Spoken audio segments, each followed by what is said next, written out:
I love your boots. Those are the ones I nearly bought. I know, they're the best boots in the whole wide world. Are they really comfy? Yeah. There you go. For dancing. Come in. I was just about to put the kettle on. Oh, cool. Have a seat. Thanks. Do you want tea? Yes, please. Okay. I'll put that on. Right. That's your mint. Thank you. Cheers. That follows what happens. Cheers. Cheers.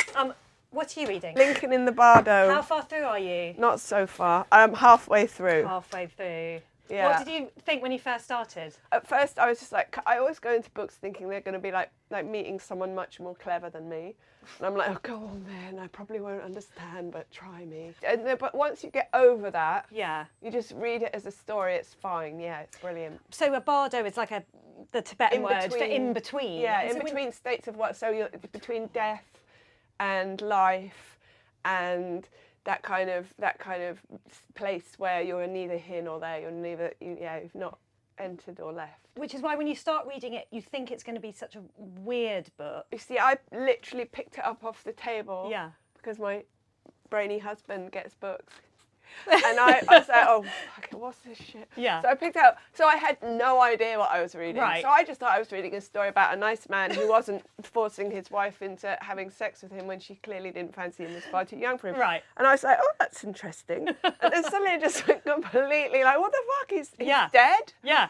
He's dead with an erection. Yeah. He still goes hard on, and Yeah. it's like that's it for the rest of his life. His dead life. Well, that's where he makes the bardo seem strangely believable. That Yeah. by the time you're about a quarter of the way book, you're like, well, of course there is a bardo, where people Absolutely. go after being dead, but before. And also just like now, I'm like, well, maybe we're in Bardo. This is our Bardo. Yes, we're here. Maybe we are. We are, because the thing is, I think about it, it's just like, yes, everyone's distorted thinking becomes like once they're in the Bardo, it becomes the Bardo. Bardo. I've got a new way of saying it. And it makes it sound really glamorous Bardo. rather than a miserable place where everyone's like screaming and tearing Like at their life. hair. Yeah. And then ways of being stuck. Yeah, well, that was the interesting thing, the idea of being stuck in your old life. Yes. And what's the new life? And you don't actually have to be dead to have that feeling. No, of you like do being not. unwilling to go from your old self to your new self. Exactly. Which I feel quite a lot of the time. Me too. Like coming to terms with that you're not that person anymore, Yes. you're a new person. The description in 2 pages of this love that grew between them. And now he just has to walk for the rest of his I can't dead remember life. which bit that is. I want Well, to it's read it the first again. bit. I'm clearly obsessed with it. I can't stop thinking about it. It's huge erection.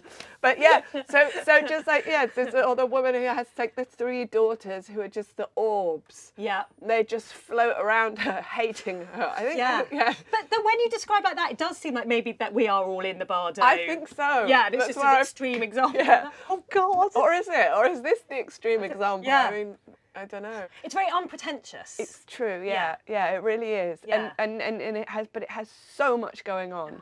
You probably would want to read it a few times to really understand. Yeah, I was reading Zadie Smith talking about the book Right. and saying that you're the person that you were before you read the book and then after you read the book, and that's a different person because you suddenly have this whole idea of, Yes. like you say, the bardo. Maybe we're all in the bardo. Yeah, he's changed us. I didn't know anything about George Saunders. I think he's one of those weird. He's really famous in America, but a lot less famous in Britain. Right. I think. Apparently, this is his first novel, right? Everything else is short Yeah. stories. Yeah, I loved it. Yeah, no, it's pretty wild. It's a pretty wild read. Do you find you're reading a lot at the moment, or not really, or? Well, I'll just say this. I'm just going to come out with it. I'm just thinking about me and my reading. It's been a bit problematic. Right. Since having kids. Now, I've Right. started so certain Let's do some things- bibliotherapy. Yeah, Yes. let's Tell just me get into that. that. What's the problem?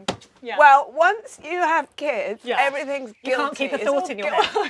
and Yeah. you're completely like, it all just pours out one end, it goes in one end and just dribbles out the other. Yeah. So I've been doing Proust on Audible.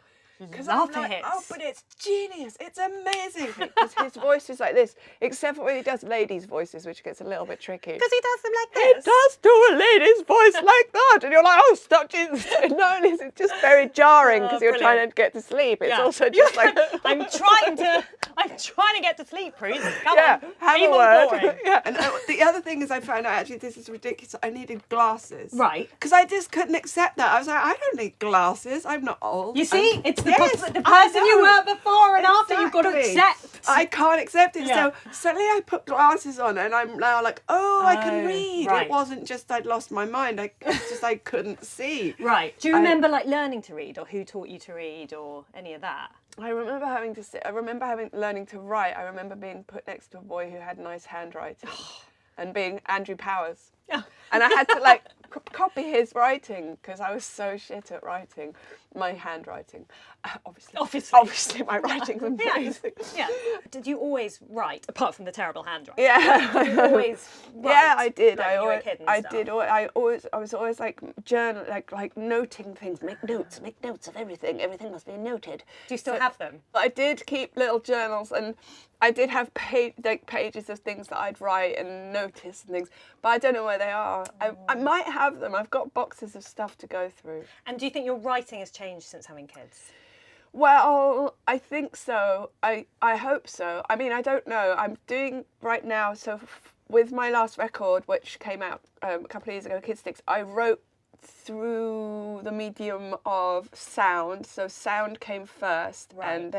and these loops, and I wrote to that, and that really instructed everything. So it instructed my lyrics as well. Right. Because it was all about rhythm. It was all about keeping to this kind of, or this I don't know, it was different. So this time I'm going much more through the words. Because you're writing a new album now.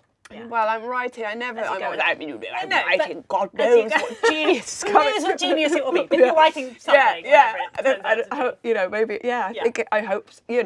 Anyway, so I'm writing it, and I'm going through the words this time. So I'm like, I don't quite know, but I'm going. Okay, I've done. It's my brain has its own, or whatever part of me is that writes has its own logic. So I'm like, all right, dude. Just do your thing. Tell me what the trashiest book you've ever read that you love is. Gosh, I mean, I always get a bit embarrassed, but I love Anne Tyler. Ah, I love Anne that's not Tyler. embarrassing. That's She's brilliant. amazing. Like the way she does that thing where she flips characters around. Like so you're like, okay, that's the mum, and then suddenly you're like, no, that's the mum. That's like, not embarrassing at all. Okay. Trashy is like Jilly Cooper. Yeah, who, by the way, is brilliant. Yeah, there's probably a bit of that because Yeah. my mum had a couple of Jilly. Is there one with like a on it? Of course, Yeah. Riders. Obviously, it's one of the greatest books ever written. Right, Have that you one. not read it? I think I've read that I one. Yeah, mean- I probably was like reading that one. Of course, you Yeah. sneak it for the sex Yeah, scene. exactly. Like, Yeah. What about a book that you feel like you're supposed to like, but actually you think is rubbish? most of them. I mean, just like in general, I'm like, oh god, here we go. That's boring. Yeah. Yeah. So, Okay, look, if it was up to me, I'd just sit and drink tea with you all day, but I should go. Okay, go on, I get should on. go sell some books.